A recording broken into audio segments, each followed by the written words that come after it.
Assalamualaikum warahmatullahi wabarakatuh. Perkenalkan, nama saya Nur Cahaya. Saya mahasiswa jurusan Pendidikan Sejarah dari Universitas Negeri Gorontalo.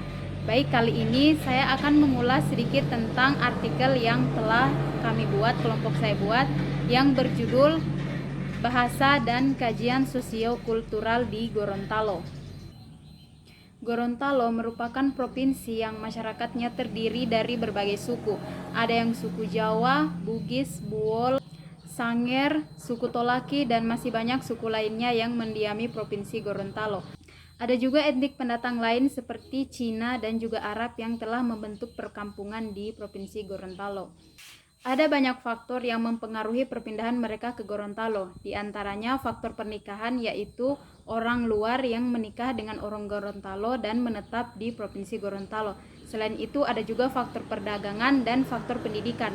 Orang yang melanjutkan pendidikan mereka di Gorontalo, namun setelah selesai pendidikan mereka tidak kembali ke kampung halamannya, akan tetapi menetap di Gorontalo. Nah, karena banyaknya suku yang berada di Gorontalo, maka akan sangat menarik apabila kita membahas tentang bahasa dan kajian sosiokultural yang berada di Provinsi Gorontalo. Dalam setiap daerah ada yang dinamakan warga lokal atau warga asli dan warga pendatang. Warga lokal disebut juga warga yang sudah tinggal menetap di suatu daerah yang menjadi tempat lahir, tumbuh, dan berkembang. Sedangkan warga pendatang adalah warga yang lahir, tumbuh, dan berkembang di daerah lain dan melakukan migrasi ke tempat lain dengan tujuan tertentu. Karena banyaknya masyarakat pendatang yang ada di Gorontalo, maka dibutuhkan hubungan yang harmonis dengan masyarakat lokal. Hal ini dibutuhkan agar masyarakat pendatang dan masyarakat lokal bisa hidup berdampingan dengan baik. Salah satu cara agar masyarakat pendatang dan masyarakat asli bisa hidup berdampingan dengan baik yaitu sering-sering melakukan hubungan sosial. Hubungan sosial yang dimaksud yaitu interaksi sosial seperti berkomunikasi dengan masyarakat lokal.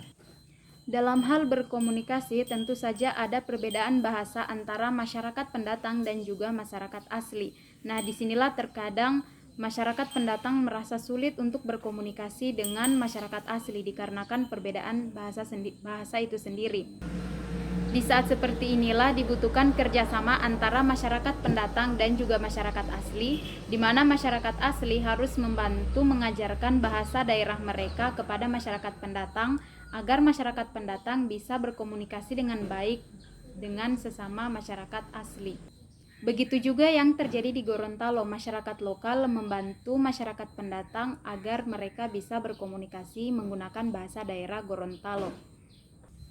Menurut narasumber yang telah kami wawancarai, masyarakat Gorontalo menerima dengan tangan terbuka masyarakat pendatang yang datang di Gorontalo selama sifat dan kepribadian mereka baik terhadap masyarakat lokal.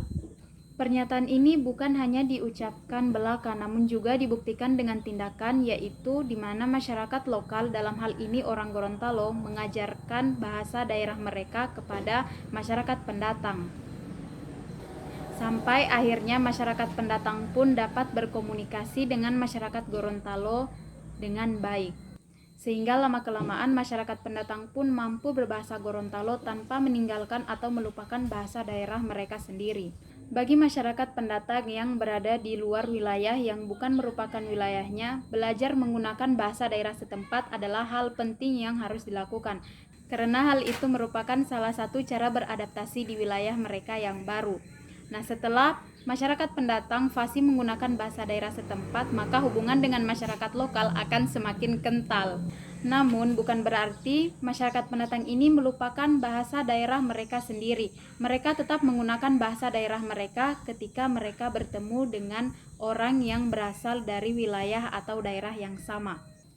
Seperti itu juga yang terjadi di Gorontalo. Meskipun masyarakat pendatang telah fasih menggunakan bahasa Gorontalo, akan tetapi mereka tetap melestarikan bahasa daerah mereka dengan cara tetap menggunakan bahasa daerah mereka ketika bertemu dengan orang yang berasal dari suku yang sama. Selain itu, mereka tetap mengajarkan bahasa daerah mereka kepada anak-anak mereka.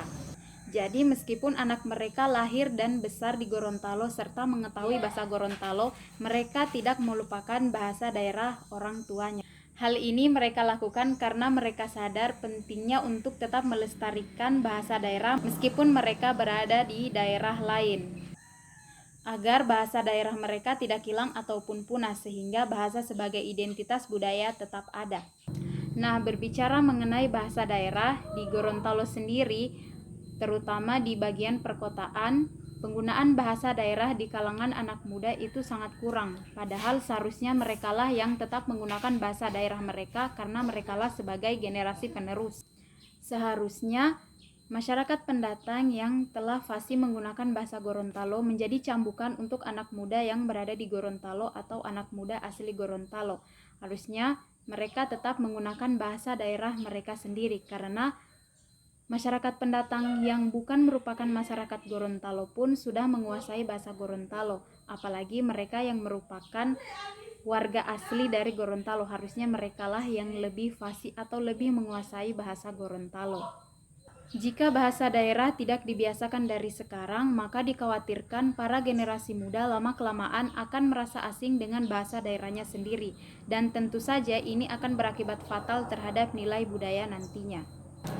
Jadi dapat disimpulkan, hubungan sosial antara masyarakat lokal dan juga masyarakat pendatang di Provinsi Gorontalo itu terjalin dengan baik, di mana masyarakat lokal, dalam hal ini masyarakat Gorontalo, mengajarkan masyarakat pendatang bagaimana caranya menggunakan bahasa Gorontalo, sehingga lama-kelamaan masyarakat pendatang dapat berkomunikasi menggunakan bahasa Gorontalo tanpa meninggalkan atau melupakan bahasa daerahnya sendiri. Untuk generasi muda diharapkan agar tetap melestarikan bahasa daerahnya masing-masing.